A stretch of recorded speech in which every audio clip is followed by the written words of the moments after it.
시청자 여러분 안녕하십니까. 3월 25일 화요일 KBC 뉴스와이드 시작합니다. 헌법재판소의 윤석열 대통령 탄핵심판 선고가 늦어지면서 전국이 혼란스러운 가운데 다음 주 수요일 4월 2일에는 전국 단위의 재보궐선거가 치러집니다. 광주 전남에서 유일하게 기초자치단체장 재선거가 치러지는 담양군에서는 더불어민주당과 조국혁신당 후보가 맞대결을 펼칩니다. 두 명의 후보 중 오늘 스튜디오에 이재종 더불어민주당 담양군수 후보를 모셨습니다. 후보님 안녕하십니까? 반갑습니다. 자, 먼저 담양군수 재선거 출마에 대한 포부를 한번 밝혀주시죠. 네, 안녕하십니까? KBC 시청자 여러분. 더불어민주당 담양군수 후보 이재종입니다. 저희 담양은 남다른 가치가 있는 도시입니다. 천혜의 환경이 없음에도 불구하고 훌륭한 관광 자원을 많이 보유하고 있습니다. 메타세카야 가로수길, 중록원, 관방재림, 그리고 가사문화권으로 넘어가서 소세원, 시경정, 그리고 창평 삼진의 마을까지, 그리고 슬로시티로 지정돼 있지 않습니까? 이러한 가치들이 결국은 사람이 지켜온 가치입니다. 그런 가치에 저는 풍요로움을 더해져야 담양의 미래가 밝아진다고 생각합니다. 그래서 청와대에서 겪은 국정 경영과 오랜 민주당 생활을 통한 풍부한 인맥을 통해서 담양을 더 아름다운 도시, 더 풍요로운 도시로 만들어보고자 출마를 하게 됐습니다. 네. 자, 지난 20일부터 공식 선거 운동이 시작됐습니다. 기초자치단체장 선거긴 하지만 탄핵 정국에서 치러지는 첫 전국 단위 선거인데다 조기 대선 전국에서 호남 민심의 향방을 가늠할 수 있을 것으로 전망이 되는데 관심이 많아질 수밖에 없습니다. 분위기 실제로 현장에서 어떻게 느끼고 계십니까? 지금 담양의 선거가 치러지고 있는데 담양 사회는 굉장히 뜨거워지고 있습니다. 담양이 재도약의 기틀을 마련하느냐, 아니면 담양이 그동안의 경제적 어려움 그리고 예산상의 문제들로 인해서 낙후돼 있는 지역 경제가 그대로 주저앉느냐, 많은 화두가 되고 있고요. 이번 선거를 통해서 담양이 더 도약할 수 있는 기회라는 의견들이 많이 있습니다. 그리고 또 하나 윤석열 대통령의 파면, 이게 조금 조속히 이루어져야 된다는 의견들이 굉장히 많이 있고요. 또 그리고 제가 얼마 전 개소식에서 문재인 대통령의 영부인이신 김정숙 여사님께서 직접 또 캠프에 참석을 해주셨고요. 그리고 얼마 전에 지난 토요일에 이재명 대표, 또 박지원 의원, 그리고 김민석 대표, 김민석 최고위원이죠. 최고위원. 그래서 여러 최고위원들이 담양에 오셔서 담양이 아주 풍성한 장날을 이루고 있다는 말씀 드리고 싶습니다.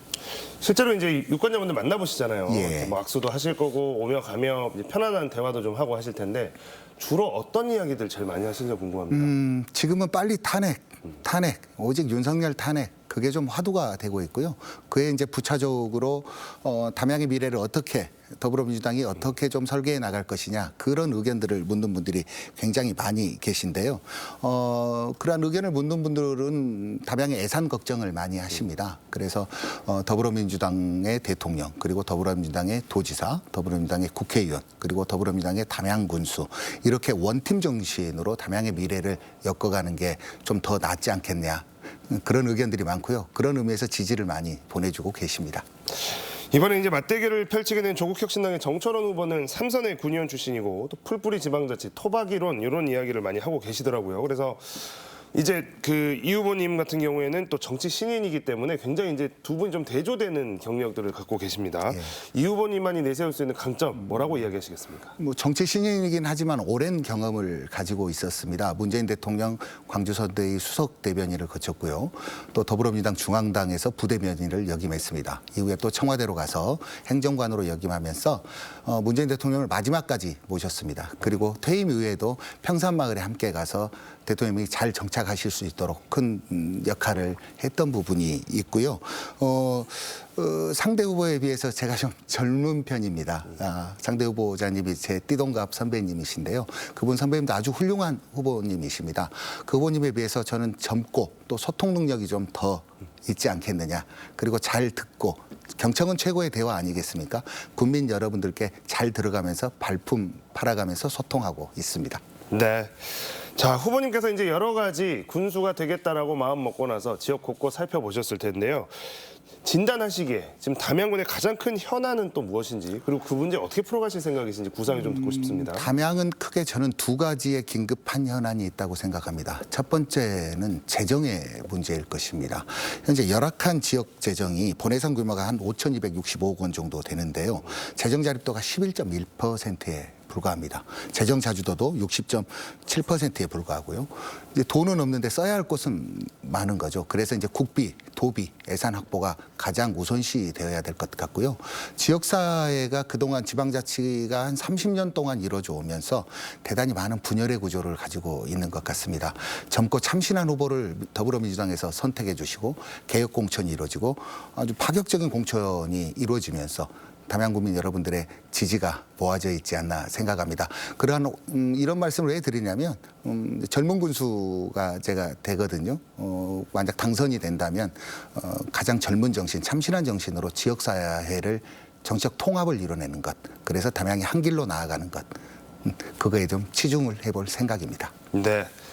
자, 교육과 농업, 교통, 관광, 돌봄 이렇게 5개 분야의 공약을 발표했습니다. 그런데 이번에 이제 당선된 담양군수의 임기 자체가 1년 남짓밖에 되지 않아서 짧은 임기 안에 좀 눈에 띄는 성과를 낼 수 있겠느냐, 이제 이런 좀 고민도 되고 또 선택과 집중도 필요한 것 같다. 이런 지적들이 실제로 많이 나오고 있는데 좀 우선순위를 두고 좀 가장 먼저 추진한다 그러면 어떤 것부터 좀 챙겨 나가시겠습니까? 저도 짧은 1년 2개월의 임기일 텐데요. 당선이 된다면 수많은 고민을 하게 됐습니다. 일단은 좀 윤석열 내란 정국에 있어서 국가적으로 굉장히 혼란한 시기입니다. 더군다나 4월 2일 당선이 된다면 4월 3일 곧바로 군정에 투입이 돼야 돼서 이것이 우리 담양 군민 여러분들께 지금 전국적인 상황으로 인해서 더 피해보는 일이 없도록 철저한 시스템을 좀 마련해야 될 것 같고요. 일단은 농가소득 증대를 위해서 제가 군수로서 가장 발벗고 나설 계획입니다. 소셜 커머스나 그리고 홈쇼핑 그리고 뭐 유튜브 채널이나 이런 걸 통해서 농산물을 직접 판매해 나갈 계획이고요. 군수가 품질을 보증하는 농산물 판매 시스템 그리고 유통대기업과 연계한 원스톱 재배단지의 구축 이런 형태의 농업 정책을 곧바로 시행함으로써 더 튼튼한 지역의 농업 경제를 만들어 나갈 예정입니다. 네. 자, 이번 재선거 자체가 전임 군수의 공직선거법 위반으로 이제 낙마하게 되면서 치러지게 됐습니다.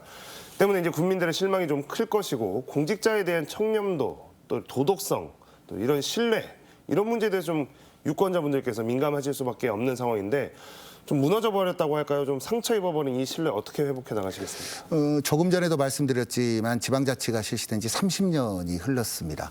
자치문화, 우리 국민들의 자치문화는 발전해 왔는데 정치문화가 좀 후퇴하고 있지 않았나 그런 생각이 좀 많이 들었습니다. 그래서 일단 정치문화를 좀 개선해 나갈 것이고요. 국민들에게는 다정하게, 공직자들에게는 겸손하게 그리고 지역 내 갈등을 종식시키고 신뢰를 회복하는 일이 우선시 돼야 되겠고요.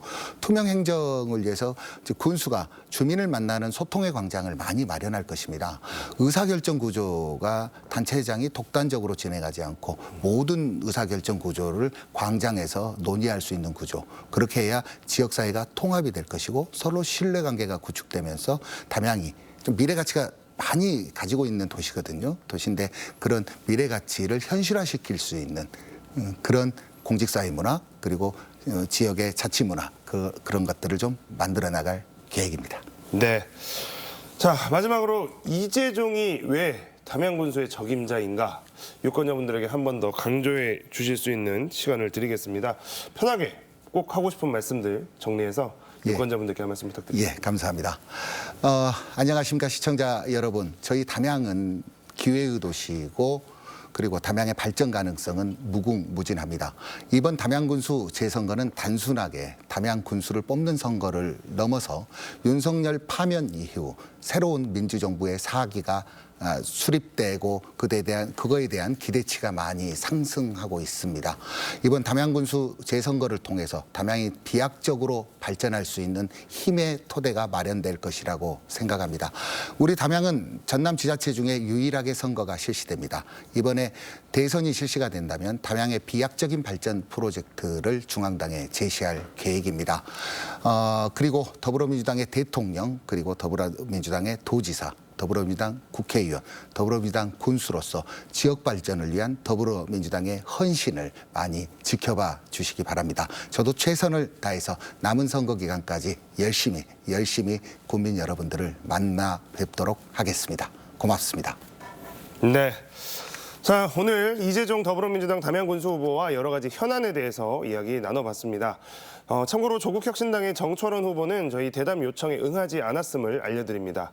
재보궐선거는 다가오는 금요일인 28일과 토요일 29일 이틀간 사전투표, 그리고 4월 2일에 본투표를 실시합니다. 우리 지역에서는 담양군수 외에도 담양군과 광양시, 고흥군 기초의원 선거도 함께 진행이 됩니다. 유권자의 소중한 한 표를 꼭 행사하시길 바라겠습니다. 오늘 이재종 더불어민주당 담양군수 후보와의 이야기는 여기서 마치도록 하겠습니다. 후보님 오늘 나와주셔서 고맙습니다. 감사합니다. 주문 이 사건 심판 청구를 기각한다.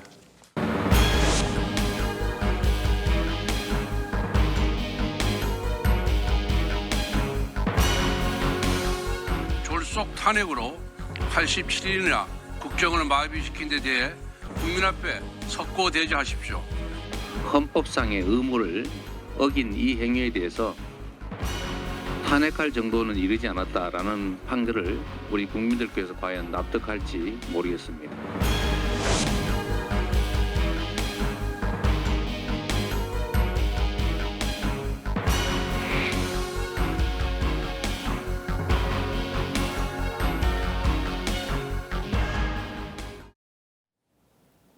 네, 이어서 더불어민주당 광주광역시당 대변인을 맡고 있는 이귀순 광주광역시 의원과 함께 혼란스러운 정치 상황에 대해서 짚어보도록 하겠습니다. 의원님 어서 오십시오. 네, 안녕하세요. 자, 앞서 영상 보셨겠지만 윤석열 대통령이 12.3 비상계엄을 일으킨 지 이제 넉 달이 다 되어갑니다. 이로 인한 국회 윤 대통령 탄핵 소추안이 통과된 지도 벌써 100일이 지났습니다. 엄청 빠르게 지나간 시간인 것 같습니다. 어떻게 보셨습니까? 네, 저는 지난 100일은 저희 대한민국 절체점의 위기이자 또 지난 저희 80년 5월 정신으로 만들어왔던 민주주의 역사가 후퇴하는 시간이었다고 봅니다. 가뜩이나 힘든 경제 상황 속에서 우리 국민들은 100일이 넘는 날 동안에 불면의 밤을 보내고 있는데요. 지난해 12월 14일 탄핵안 소추안이 통과된 후에 국민들은 잠시나마 안도했지만 기나긴 저희 싸움이 시작이 되었습니다. 내란 우두머리 윤석열의 체포영장 거부부터 구속까지, 그리고 이 시간들은 피가 마르는 고통의 시간이었다고 보겠습니다. 그러면서 시민들은 민주주의를 회복을 위해서 매일 밤 응원봉을 들고 거리로 나왔고요. 그리고 매일같이 하루를 집회를 쉬지 않고 강행을 했습니다. 그럼에도 불구하고 간절한 바람에도 불구하고 구속 2달 만인 지난 7일 윤석열의 구속이 갑작스럽게 취소되면서 당초 이달 중순에 진행될 것으로 보았던 헌재 선고까지 기약 없이 너무나 늦어지면서 불안감은 더욱 커지고 있고요. 무엇보다도 국정 공백이 장기화되면서 민생 경제 악화와 외교적 고립으로 저희 대한민국 위기는 더욱 고조되고 있다고 봅니다. 그러니까 한마디로 지난 그야말로 대한민국의 그 100일의 그 날들은 극도로 이 대한민국 근간을 흔드는 혼돈의 시간이었다고 봅니다. 극도의 혼돈이었다 이렇게 표현을 해주셨습니다. 자, 대통령 탄핵소추로 권한대행 체제가 이어지고 있습니다. 어제 헌법재판소가 한덕수 국무총리에 대한 탄핵안을 기각하면서 곧바로 직무에 복귀했습니다.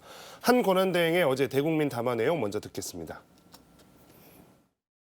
지난 몇 년 우리가 명백히 목격하고 배운 것이 있다면 극단으로 갈라진 사회는 불행으로 치달을 뿐 누구의 꿈도 이루지 못한다는 점입니다. 여야와 정부가 정말 달라져야 합니다. 여야와 정부가 정말 달라져야 합니다. 정부도 들어있었고 여당도 들어있었고 야당에 대한 일방적인 비판은 아니었던 것 같습니다. 자, 헌법재판소에서 이 한 총리에 대해서 탄핵소추 기각했습니다. 예상을 좀 하셨습니까? 네, 지난 검사 탄핵 기각을 보면서 어느 정도 예상은 하고 있었습니다. 네. 한 총리 탄핵이 이제 기각이 되니까 이제 이것에 대한 해석을 또 여야 정치권이 서로 다르게 하고 있는 것 같습니다. 여야 모두 좀 긍정적으로 해석하는 부분이 좀 큰 것 같은데 오늘 권성동 국민의힘 원내대표는 윤 대통령 탄핵 기각 가능성까지 직접 언급을 했습니다. 이 내용 아까 권성동 의원 원내대표가 한 말 실제로 그렇게 믿는 것일까요? 아니면 그 여론을 위한 발언이었을까요? 어떻게 보십니까?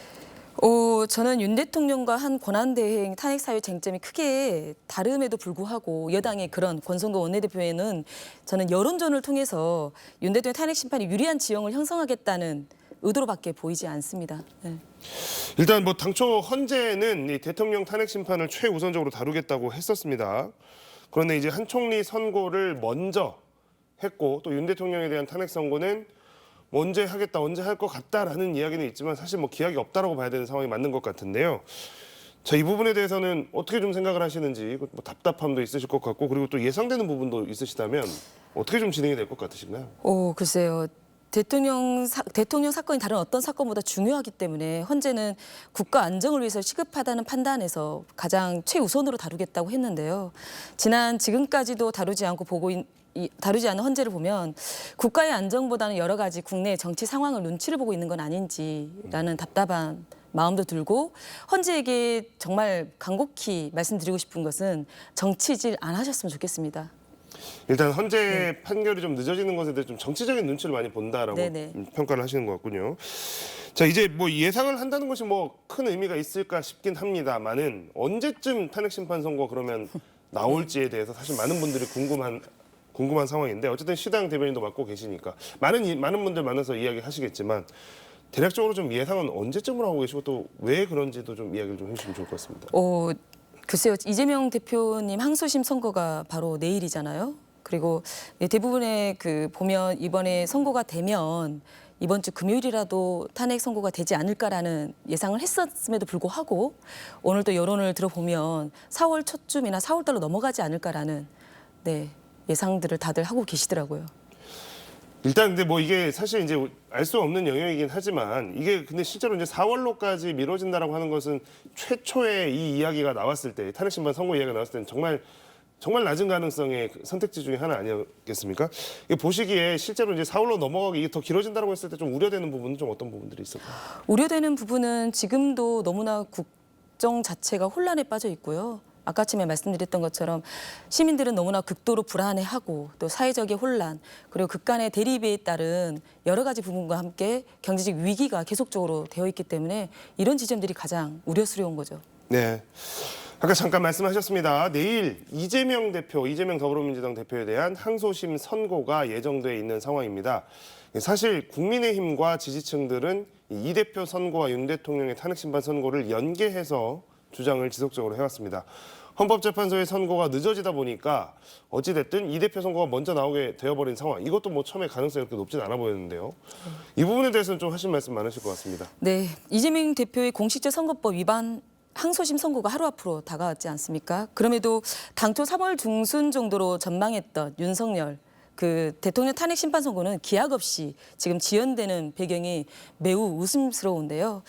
윤석열 파면과 조기 대선은 피할 수 없습니다. 그리고 현재는 역대 대통령 탄핵 사건을 보면 지난 노무현 때나 그리고 박근혜 대통령 때 보면 그 가운데 이게 탄핵 사건들 중에서도 가장 최장 기간의 평일을 지금 하고 있거든요. 그러면 이런 와중에 국정의 혼란은 더욱 가중되고 있고요. 제1야당 후보 민주당 내에서도 헌재가 원칙을 깨고 선거 일자를 미뤄오는 걸 보면 뭔가 보이지 않는 손이 작동하고 있는 건 아닌가라는 의문을 좀 하고 있습니다. 그리고 제1야당 후보의 자격을 박탈한다거나 또 유권자들의 선택을 흔들 수 있다는 생각을 한다면 저는 가장 큰 오산이라고 봅니다. 제발 사법부도 국민들이 지켜보고 있기 때문에 현명한 판단을 좀 해주셨으면 좋겠습니다. 일단 이재명 대표에 대한 항소심 선고가 어쨌든 결론을 내리게 되겠죠. 1심과 같은 당선 무효형을 선고할 수도 있는 것이고 아닐 수도 뭐 무죄가 나올 수도 있는 것이고요.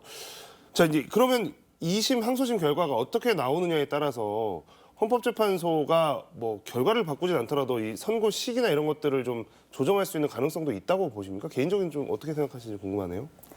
아무래도 이제 조기 대선 관련해서 저는 이게 헌재도 저는 아까 아침에 말씀했던 건 정치적으로 지금 눈치를 많이 보고 있다고 보거든요. 정치적 압박이 상당하다고 봅니다. 그래서 이게 이 이재명 대표님의 선고와 맞물려서 조기에 영향을 많이 끼칠 거라 생각하기 때문에 저는 그렇게밖에 볼 수가 없다고 봅니다. 네. 일단은 이재명 대표 항소심 선고 결과에 따라서 이게 헌법재판소의 발표 시기에도 영향을 좀 받을 수밖에 없을 것 같다. 네. 뭐 일단 뭐 그런 의견들이 사실 뭐 언론을 통해서도 지금 많이 나오고 있고 지금 이제 그런 가능성들에 대해서 굉장히 예민하게 지금 바라볼 수밖에 없는 상황이 이어지고 있습니다. 자, 예상보다 지연되고 있는 윤 대통령의 탄핵 선고로 인해서 국민들의 불안, 또 여야 갈등 이런 부분 계속 지적을 해주셨는데요. 평일에도 주말에도 할 것 없이 지금 광장에서는 탄핵 찬반 집회가 열리고 있습니다. 더불어민주당은 12년 만에 광화문에 천막당사까지 차렸습니다. 광장으로 사람들이 몰린다라고 하는 거 이거 어떤 의미라고 받아들여야 되겠습니까? 더불어민주당 외부에 천막 당사를 세운 것은 지난 2014년 국가정보원 대선 개입 의혹 당시 장외 농소를 벌인 이후에 12년 만인데요. 12년 만에 천막 당사를 차린 것은 단순하게 과거의 방식을 답습하는 것은 아닙니다. 윤석열 구속 취소 이후에 이대로 있을 수 없다라는 판단하에 헌재가 내란 수교 윤석열을 파면할 때까지 그리고 국민과 함께 내란 종식을 할 때까지 강하게 현장에서 치열하게 싸우겠다는 강력한 의지 표현입니다. 네, 지금 일단 시당 이야기를 또 안 할 수가 없는데 민주당 광주 시당 같은 경우에 지금 5.18 금남로 민주광장에 지금 천막 농성 계속하고 계시는 상황인 거죠. 네네. 그리고 지금 광주시 시의원들도 지금 시위와 단식 투쟁하고 있습니다. 구의원들도 삭발도 하고 지금 같이 투쟁을 하고 있는 상황인 건데 지금 그 5.18 민주광장에서 지금 시의원들이라든지 더불어민주당 시당이라든지 투쟁에 동참하고 있는 상황 지금 어느 정도나 지금 지속이 되고 있습니까? 이게 구속 취소 이후에 정말 분노가 극에 달했잖아요. 피가 거꾸로 치솟는다는 말씀도 하시고 그러면서 5.18 민주광장 저희 시당 천막 당사에서 광주 지역 시의원, 구의원 10분 정도가 단식 농성에 한 일주일 넘게 투쟁을 했습니다. 그리고 광화문 광장에서도 아시다시피 민영배 국회의원님의 단식 농성과 또 전진숙 의원님의 삭발 투쟁으로 결의를 또 보여주셨는데요. 그 외에도 풍찬 노숙에서 곡기를 끊어가면서 이 파면을 촉구하는 모습에 많은 시민들이 그런 모습을 보면서 안타까움도 보이지고 그리고 감동도 받으면서 그리고 함께하는 시구원들이 단식이나 삭발에 참여하지 않은 의원들은 릴레이로 시위를 하면서 그 결기를 계속 이어가고 있습니다. 지금 일단 그 광주에서도 이게 시민 사회를 중심으로 이제 연일 또 집회가 계속되고 있는 상황입니다. 광주 비상행동을 중심으로 해서 지금 진행이 되고 있는데요. 서울에서 열리는 상경 집회에도 지금 주말에 굉장히 많이 참여를 하고 있습니다. 광장에서 만난 시민분들, 그러니까 상경 투쟁을 해서 만나신 분들, 또 아니면 이 5.18 민주광장에서 만나신 분들 주로 어떤 반응들이신지 그리고 어떤 말씀들 좀 기억에 남는 말씀들이 있는지가 좀 궁금합니다. 굉장히 분노를 많이 하시죠. 당연히 탄핵해야 된다. 윤석열 탄핵만 외치고 계시고요.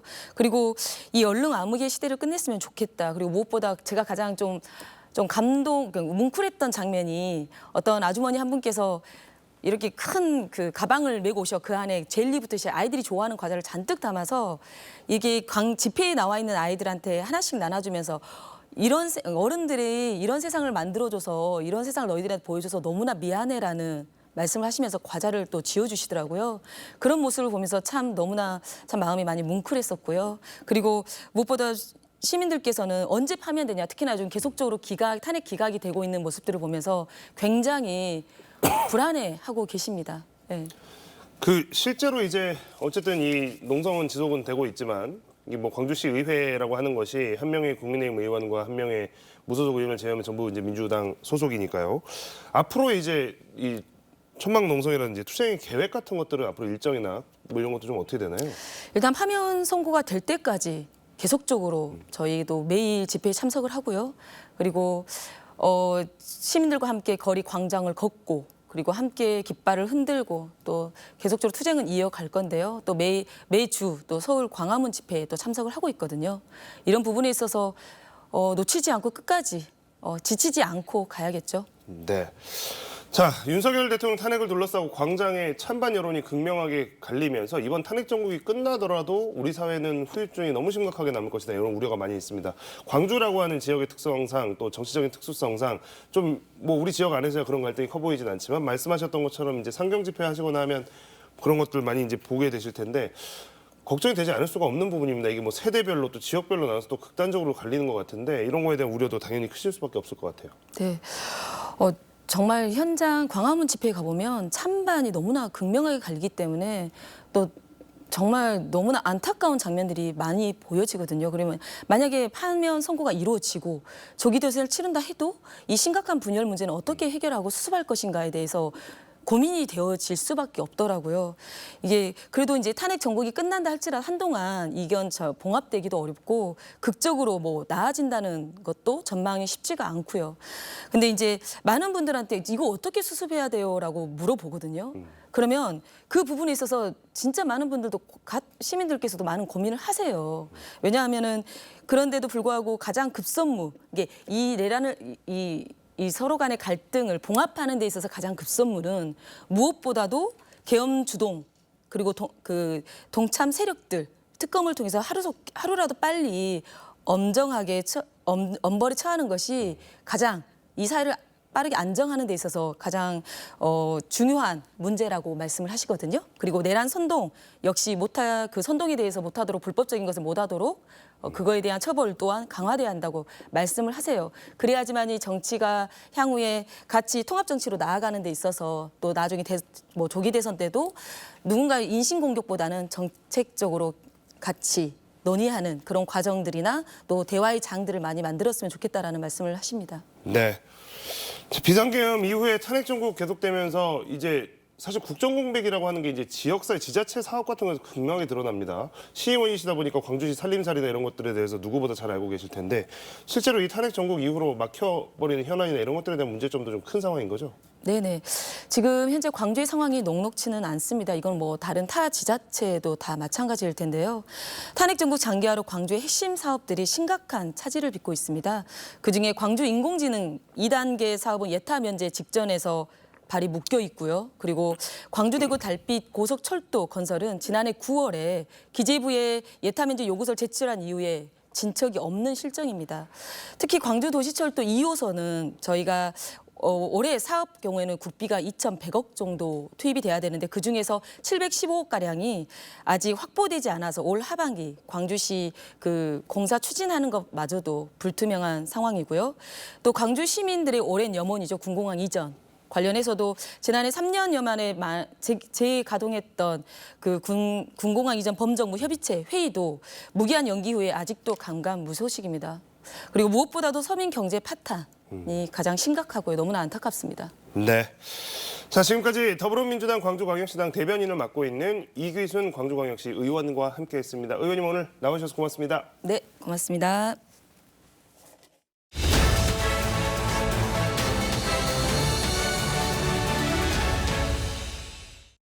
서울광역방송센터입니다. 한덕수 대통령 권한대행 국회 탄핵 소추안이 헌법재판소에서 재판관 8명 가운데 기각 5, 각하 2, 인용 1 의견으로 기각됐습니다. 내일 서울중앙지방법원에선 1심에서 10년간 피선거권 박탈형이 나온 이재명 더불어민주당 대표에 대한 공직선거법 허위사실 공표 혐의 항소심 선고가 내려집니다. 여의도 초대석 정동영 더불어민주당 의원과 정치권 현안 짚어보겠습니다. 의원님 어서 오십시오. 네, 안녕하세요. 한덕수 권한대행 탄핵 심판, 문형배, 이미선, 김영배, 정정두, 김복형 재판관 기각 5, 그리고 정계선 재판관 인용 1, 정영식, 조한창 재판관 각하 2, 7대1로 살아 돌아왔습니다. 한덕수 권한대행이 총평 어떻게 보셨나요? 국민의 대표자인 국회가 네. 헌법 위반, 법률 위반이 명백하다고 해서 탄핵한 것을 헌재가 현미경으로 들여다보고 이렇게 판단한 거 존중합니다만 네. 유감스럽습니다. 5가지 지금 한덕수 총리 탄핵 사유 가운데 비상계엄 선포 및 내란 행위 관련해서 헌재가 어떤 판단을 내릴지 이게 상당히 관심을 모았는데 윤 대통령 탄핵 심판이랑 연관이 돼 있어서 결정문 보니까는 이렇게 돼 있는데 이 사건 기록에 의하면 피청구인 그러니까 한덕수 총리가 비상계엄 선포의 절차적 정당성을 부여하기 위하여 국무회의 소집을 건의하는 등의 적극적 행위를 하였음을 인정할 만한 증거나 객관적 자료는 찾을 수 없다. 한마디로 뭐 묵인 방조 공모 이런 거 했다는 증거가 없다는 건데 어떻게 보시나요? 그러니까 한덕수 총리에 대한 위헌 심판을 하면서 그 내란죄에 대한 그 단서, 내란죄 판단에 대한 헌재 재판관들의 그런 생각을 엿볼 수 있는 그것이 이제 관심이었는데 피해 간 겁니다. 그러니까 헌재가 이제 법 기술을 발휘했다고 볼 수 있는데 사실은 헌법재판관은 법 기술자가 아닙니다. 네. 사실은 헌법 사상가라고 봐야 되는 거죠. 네. 헌법이 없으면 대한민국이 없고 대한민국이 없으면 헌재도 없는 거죠. 헌재는 대한민국이 있어서 있는 거고 헌법이 있어서 있는 거고 네.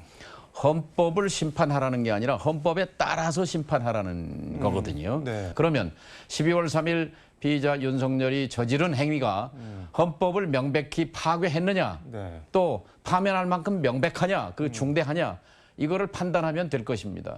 현미경을 가지고 네. 법 절차를 들여다보고 뭐 지엽적인 문제에 매달려서 쟁점을 토론하고 하는 것이 헌재의 위상을 시시하게 만드는 것이다. 그런 권위와 권능을 가진 네. 헌법재판소가 지금 법 기술자로 지금 머물러 있는 듯한 그런 모습입니다. 그 점이 굉장히 안타깝고 내일까지는 좀 기다려볼 필요가 있습니다. 왜냐하면 이제 내일이 사실은 3월 달에 네. 파면 선고가 나올 이제 마지막 네. 그 마지노선, 기회입니다. 네. 내일 이제 예고를 해야 되게 통상적인 관례에 네. 보면 이번 금요일 3월 28일 파면 선고를 하게 될 터인데 내일도 넘기게 되면 네. 이제 4월로 간다는 것인데 이것은 정말 국가가 위태로워지는 순간입니다. 그러니까 한덕수 총리 같은 경우는 비상계엄 선포에 관여한 바가 없으니까는 비상계엄이 위헌인지 내란인지 살펴볼 필요도 없다. 한덕수 총리 탄핵 심판에 관해서는 그게 이제 헌재 어제 결정 취지인데 저는 그 결정문 한 40쪽쯤 되던데 읽다 보니까 약간 눈에 띄는 게 조금 전에 얘기했던 비상계엄 선포의 절차적 정당성을 부여하기 위하여라는 표현이 이거는 해석하기에 따라서 절차적 정당성이 없었다라는 전제가 있는 것 같기도 하고 그리고 쭉 읽어보면은 윤석열 대통령이 비상계엄 전 소집했다는 국무회의 이거는 헌재 결정문에 회의라고만 돼 있고 나머지는 다 국무회의라고 적시를 했는데 윤석열 대통령이 소집한 회의는 그냥 회의라고 했더라고요. 그래서 이걸 국무회의로 인정하지 않는 거 아닌가 헌재가 그런 걸 깔고 있는 거 아닌가 뭐 그런 생각도 없잖아 들던데 어떻게 보시나요? 굉장히 꼼꼼하게 읽어보셨군요.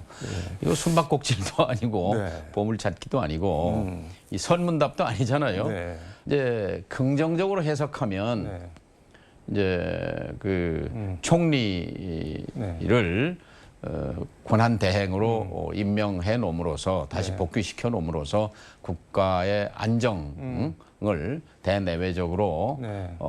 기한 다음에 그리고 대통령을 탄핵해도 파면해도 안정이 흔들리지 않는다. 그런 선의의 해석은 가능한데 그건 해석이지 어디까지나. 네. 중요한 건 선고 기일 지정입니다. 그러니까 오늘 또는 내일 네. 자 이번 금요일이든 뭐 며칠 날 선고하겠다라고 밝히는 것이 그것은 국민의 기대이면서 상식이고 순리입니다. 국민의힘은 뭐 야당 탄핵 구전 9패로 기각됐다. 정략적 목적으로 탄핵 남발해서 국정 마비시켰다. 이재명은 뭐 석고대죄하라 뭐 이렇게 목소리를 높이던데 어떻게 보셨나요? 공무원은 국민을 위한 봉사자입니다. 그런데 네. 공무원들은 이제 그 감사도 받고 감사원에 징계도 당하고 늘 네. 견제를 당하거든요. 그 처벌을 당합니다. 네. 그런데 고위 공무원, 장관이라든지 검사라든지 대통령이라든지 총리는 네. 뭐 징계나 처벌이 국회 탄핵 아니면 없어요.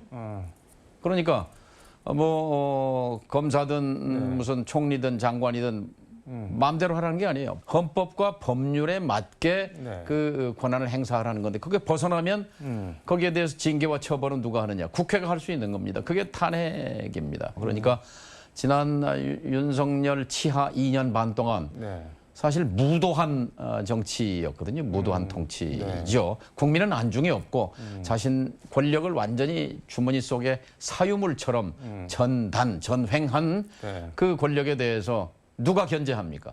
국회가 탄핵이라는 수단을 갖고 있기 망정이지 이게 아니라면 네. 정말 손바닥에 글씨 써온 것처럼 윤석열 왕이었어요. 윤석열 임금 시대에 살 뻔했습니다. 그것을 견제한 것이 탄핵이었다. 그나마 탄핵이라는 수단을 국회가 가지고 있어서 이 정도로 제어 비슷하게 조금이라도 할 수 있었던 거지 아니었으면 더 망가졌을 그렇죠. 거다. 뭐 예, 그런 예. 말씀인 것 안중에 없는 거죠, 국민은요. 아니 국민의 대표기관인 국회를 때려 부수려고 했는데 국민은 눈에 보이겠습니까? 그럼 국회가 저런 그 사실 파시스트죠. 알고 보니까 아주 속까지 새빨간 파시스트 히틀러 후예예요, 윤석열. 지금 뭐 500명을 수거해다가 처리한다는 그런 계획을. 근데 그 앞에서 헌재가 머뭇거리고 있다? 이해할 수 없습니다. 한덕수 총리는 직무에 복귀하면서 급한 일부터 추스리겠다 이렇게 얘기했는데 마은혁 재판관 임명을 하실 거냐 이렇게 기자들이 물어보니까는 이제 곧 또 뵙겠다 하면서 답을 회피했는데 일각에서는 마은혁 재판관 임명을 민주당이 이렇게 계속 촉구하는 게 탄핵에 필요한 6명, 윤석열 대통령 탄핵에 필요한 6명 재판관을 혹시 확보가 안 된 거 아니냐 불안해서 그래도 마은혁 재판관을 넣으면 어쨌든 6명이 되지 않겠냐 뭐 이렇게 의심하는 사람들도 있는 것 같습니다. 그건 어떻게 해요? 최고 법원인 네. 헌재가 위헌이다 임명하라 했는데도 무시하면 네. 그거는 대한민국을 부정하는 거예요. 반역이에요, 사실은. 그리고 한덕수 총리가 지금 급한 일부터 하겠다. 급한 일이 뭡니까? 첫째, 네. 민주주의 회복을 지켜내는 거예요. 민주주의 회복 절차에 들어가는 거예요. 네. 그런데 민주주의 회복에 협조하는 그 첫 번째가 뭐냐? 네. 헌재가 임명하라고 한 최고 법원이 임명하라고 한 위헌이라고 한 마은혁 재판관을 네. 임명하는 것부터 시작해야 되죠. 그런데 또 뭐 만납시다라고 이 답변을 회피한 것 네. 이분도 기술자예요. 이렇게 기술자가 많나요, 우리나라? 근데, 그러니까 네. 이런 점에서 참 안타깝습니다. 이분들이요. 네. 대학 때 고시 공부해서 행정고시든 사법고시 해서 평생을 비단 옷 입고 꽃길 양탄자 위에서 살았는데 그러니까 민주주의의 고귀함 이것이 어떤 희생 위에 만들어진 민주주의인가를 전혀 자각하지 않습니다. 헌법재판관, 대법관, 이 총리, 이 최상목 대행 모두가 반성해야 할 것은 이분들이 네. 사실은 민주주의를 위해서 피 흘린 우리 국민 앞에 네. 정말 겸손해야 합니다. 그런데 지금 무슨 네. 마은혁 재판관 임명에 대해서 그런 최상목 대행이나 그 한덕수 대행이 보이고 있는 태도는 민주주의에 대한 배반입니다. 윤석열 대통령이 각 하나 기각돼서 돌아오면은 대한민국 망한다. 이게 이재명 대표 담양 발언인데 여기에 대해서 뭐 국민의힘 일각에서는 이거 좀 태도가 바뀐 거 아니냐? 왜 기각이나 각하돼서 돌아오는 거를 가정하고 전제하지? 그러면서 뭐 호남에 가서 선동한 거 아니냐? 뭐 이렇게 얘기하는 사람들도 있고. 사실 탄핵 기각 네. 상상하는 것만으로도 끔찍합니다. 이건 살인 면허증을 갖고 돌아오는 거거든요. 살인 면허증이요? 계엄 면허증을 갖고 돌아오는 거예요. 네. 다시 공수부대 특전사해서 국회 때려부시고 잡아가도 괜찮다라는 얘기거든요. 뭐 헌법재판소든 뭐 네. 무슨 선관위든 다 봉쇄해도 MBC든 KBS든 네. 방송국 다 장악해도 그건 대통령 비상대권이다. 이걸 인정해주는 살인 면허거든요. 대한민국 국민이 어떤 국민입니까? 이거 용납하겠습니까? 대통령직 계획하고 실행에 못 옮겼던 거를 다시 실행에 그렇죠. 본인이 12월 4일 새벽 1시 반에 합참 지휘 결심실 거기서 한 얘기가 있어요. 네. 또 계엄 계엄 다시 하면 된다. 네. 라고 국회에 1000명 넣으라고 했는데 왜 500명밖에 안 넣느냐라고 질책했잖아요. 네. 저는 다시 한다고 봅니다. 계엄. 그러면 대한민국 망하죠. 근데 우리 국민이 그거 순순히 복종하겠습니까? 윤석열이 다시 대통령 행세할 수 있겠습니까? 대한민국 무너지라고 하는 거예요. 그러니까 뭐 기각 가정, 뭐 각하 이런 걸 가정하거나 전제한 게 아니라 절대 안 된다는 걸 강조했다는 그런 말씀인 그렇죠. 거네요.